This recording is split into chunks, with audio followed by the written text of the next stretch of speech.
Adrian's car rumbled along the winding road through the mountains, the engines hum a steady counterpoint to the silence of the night. The trip was supposed to be uneventful, a quick journey to pick up some family heirlooms left behind in the small, forgotten village of Marginalis. His grandmother, the last family member to live there, had passed away the week before, leaving Adrian as the only one willing to return to the village. The village was long abandoned, left to rot in the shadow of towering cliffs and dense, mist-laden forests. Adrian had heard stories growing up, fragments of strange happenings, and whispers of a cursed choir that sang songs no one could hear. He never believed them. As he drove deeper into the wilderness, the air seemed to thicken. The trees pressed closer, their branches tangling overhead like grasping fingers. The hum of the car's engine grew faint, as though the silence were swallowing the sound. By the time he reached the outskirts of the village, it was so quiet that even his breathing seemed intrusive. The first sign of something wrong was the lack of animal sounds. No birds. No crickets. Nothing but an oppressive, deafening stillness. The air felt heavy, and the mist seemed to move with a purpose, curling around his legs as he stepped out of the car. The house was at the end of a cobblestone path, its roof sagging and its windows clouded with grime. As Adrian approached, a faint vibration tickled his ears. Not a sound, exactly, but the suggestion of one, a deep, resonant hum that set his teeth on edge. Inside, the house was eerily untouched. Dust clung to every surface, but the furniture remained as if waiting for its owners to return. On the kitchen table, a faded photograph of a choir caught Adrian's eye. A group of men and women stood in neat rows, their faces expressionless. Beneath the photograph, someone had scrawled the words, "The silent choir, do not sing their song." Adrian spent the first night at the house unpacking and cataloging items to take back. But as the hours passed, the vibrations in his ears grew stronger, until he could no longer ignore them.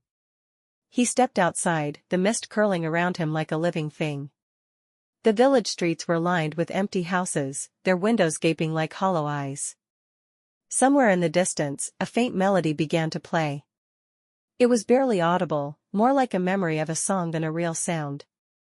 He followed the melody, his feet moving as if guided by an unseen force. The song led him to the village church, a crumbling structure with its spire broken and leaning to one side.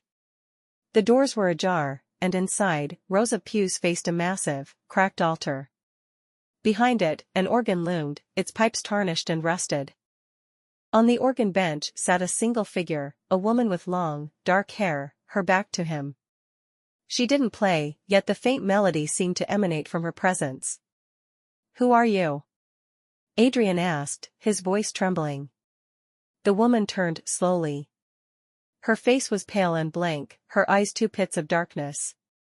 Her mouth opened, but no words came out. Instead, the melody grew louder, sharper, until Adrian clapped his hands over his ears. He stumbled back, out of the church, and into the mist. The last thing he saw before the doors slammed shut behind him was the woman's mouth stretching into an impossibly wide grin. Adrian awoke the next morning in his grandmother's house, though he didn't remember how he got there. His head throbbed, and his ears still buzzed with the remnants of the melody. On the kitchen table lay the photograph of the choir, but now the faces were different, distorted, their mouths open in silent screams. A knock at the door startled him. He opened it to find an old man standing there, his face weathered and his eyes darting nervously. "You shouldn't have come back," the man said. "What do you mean?" Adrian asked. "The choir doesn't like visitors," the man whispered. "They're always watching, always listening. You've heard their song, haven't you?" Adrian hesitated but nodded. "They'll come for you now," the man continued. "Once you've heard it, there's no escape. They'll pull you into their choir, and you'll sing for eternity." Before Adrian could ask more, the old man turned and shuffled away, disappearing into the fog. That night, Adrian dreamed of the choir. He stood among them, his body frozen, his mouth open in a silent scream. The melody played on, drilling into his mind, and when he awoke, his throat was raw as if he had been singing all night. "They'll come for you now," the man continued. "Once you've heard it, there's no escape. They'll pull you into their choir, and you'll sing for eternity. Before Adrian could ask more, the old man turned and shuffled away, disappearing into the fog. That night, Adrian dreamed of the choir. He stood among them, his body frozen, his mouth open in a silent scream. The melody played on, drilling into his mind, and when he awoke, his throat was raw as if he had been singing all night. As Adrian read, the organ began to play on its own. The melody was hauntingly beautiful, pulling at his very soul. His hands moved without his consent, reaching for the keys. He tried to resist, but the pull was too strong. When his fingers touched the keys, the vibrations in his ears became deafening, and the air around him seemed to ripple. He could feel them, the choir, pressing closer, their cold breath on his neck. The organ's song grew louder, and the church seemed to warp around Adrian, the walls stretching and twisting. He saw them now, the choir, standing in the pews. Their faces were gaunt and pale, their mouths open in eternal silence. They began to move toward him, their hollow eyes fixed on his. Adrian tried to flee, but the organ held him in place. His fingers were fused to the keys, and his voice joined the melody against his will. No, he screamed, but the sound was swallowed by the music. The woman appeared again, her dark eyes filled with malice. She leaned in close, her lips brushing his ear. "You are ours now," she whispered, her voice a ghostly echo. Adrian felt his body dissolve into the music, his consciousness splintering and scattering like notes on the wind. Adrian awoke in the church, but it was no longer the same.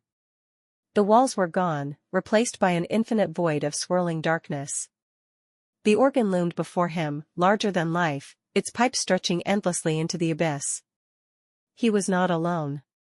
The choir surrounded him, their faces more monstrous now, their bodies twisted and broken. He could feel their despair, their endless torment. And then he understood. He was one of them. His voice joined the melody, not by choice, but by compulsion. The song flowed through him, consuming him until he was nothing but sound. Far above, the village remained silent, its streets empty, and its houses abandoned. But deep beneath the earth, the silent choir sang on, their melody waiting for the next soul foolish enough to hear it.